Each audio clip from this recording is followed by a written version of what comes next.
നമസ്കാരം. വരൂ, ഒരു നിമിഷം ഇവിടെയൊന്ന് ശാന്തമായി നിൽക്കൂ. കണ്ണുകളടച്ച് ആഴത്തിലൊന്ന് ശ്വാസമെടുക്കാം. നിങ്ങൾക്ക് ചുറ്റുമുള്ള ഈ ഇടവും നിങ്ങളുടെ ഉള്ളിലെ നിങ്ങളെയും ഒന്ന് ശ്രദ്ധിക്കൂ. ഈ നിമിഷം നമുക്ക് ഒരുമിച്ച് യാത്ര ചെയ്യാം. ഈ വാക്കുകൾ നമ്മളെ എന്താണ് ഓർമ്മിപ്പിക്കുന്നത്, അല്ലേ? നമ്മുടെ ജീവിതം ഒരു യാത്രയാണ്, ഒരിക്കലും അവസാനിക്കാത്ത ഒരു തുടർയാത്ര.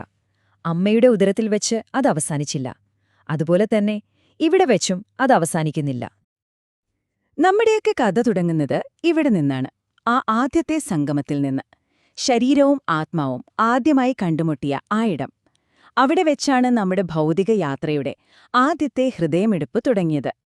പക്ഷെ നമ്മൾ അറിയുന്ന ഈ തുടക്കം, അത് ശരിക്കും ഒരുപാട് വലിയൊരു കഥയുടെ ഒരു ചെറിയ ഭാഗം മാത്രമാണ്.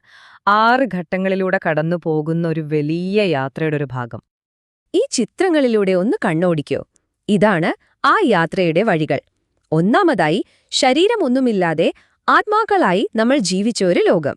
അവിടെ നിന്നാണ് നമ്മൾ അമ്മയുടെ ഗർഭപാത്രത്തിലേക്ക് വരുന്നത്. പിന്നെ ഇപ്പോൾ നമ്മൾ ജീവിക്കുന്ന ഈ ഭൂമി.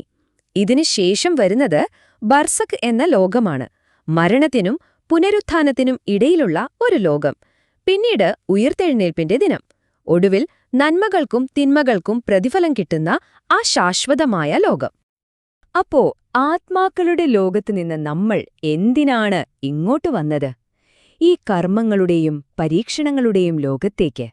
നമ്മൾ ചെയ്യുന്ന ഓരോ കാര്യത്തിനും, കണ്ടുമുട്ടുന്ന ഓരോരുത്തർക്കും ഒരു ലക്ഷ്യമുണ്ട്. എപ്പോഴോ ഒന്നായി ചേർന്നതുപോലെ തന്നെ ഒരു നാൾ ശരീരവും ആത്മാവും വേർപിരിയും. ഈ വേർപിരിയലിനാണ് നമ്മൾ സാധാരണയായി മരണം എന്ന് വിളിക്കുന്നത്, അല്ലേ?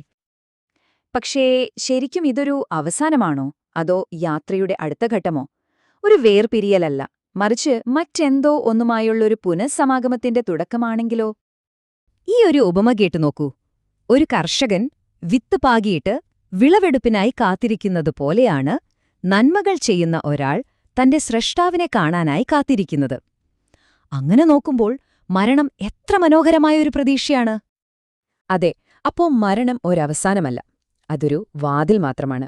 ഈ ലോകത്ത് നിന്ന് അനശ്വരമായ മറ്റൊരു ലോകത്തേക്കുള്ളൊരു പ്രവേശന കവാടം, ഒരു പുതിയ അസ്തിത്വത്തിലേക്കുള്ള തുടക്കം. നമ്മുടെ കാഴ്ചപ്പാടുകളെ ഇത് ശരിക്കും മാറ്റിമറിക്കുന്നില്ലേ? മരണത്തെക്കുറിച്ചുള്ള നമ്മുടെ പഴയ പേടിയും ആശങ്കയുമൊക്കെ മാറിയിട്ട് അതൊരവസാനമല്ല, മറിച്ചൊരു പുതിയ തുടക്കമാണെന്ന യാഥാർത്ഥ്യം തെളിഞ്ഞുവരുന്നു. അതെ, ഒരു ഇരുട്ടിലേക്കല്ല, മറിച്ച് ഒരു പുതിയ പുലരിയിലേക്ക്, ഒരു പുതിയ വെളിച്ചത്തിലേക്കുള്ള യാത്രയുടെ തുടക്കമാണത്. പ്രതീക്ഷയോടെ മുന്നോട്ടു പോകാനുള്ള ഒരു തുടക്കം. ആ പുതിയ പുലരിയില് നമ്മളെ എന്തായിരിക്കും കാത്തിരിക്കുന്നത്, അല്ലേ? ആ ചോദ്യം നമ്മുടെ മനസ്സിൽ വെച്ചുകൊണ്ട് നമുക്ക് മുന്നോട്ടു പോകാം. വരൂ, നമുക്ക് അടുത്ത അനുഭവത്തിലേക്ക്, ആ യാത്രയുടെ അടുത്ത ഘട്ടത്തിലേക്ക് കടക്കാം. കണക്കെടുപ്പിന്റെ ആ പുലരിയിലേക്ക്.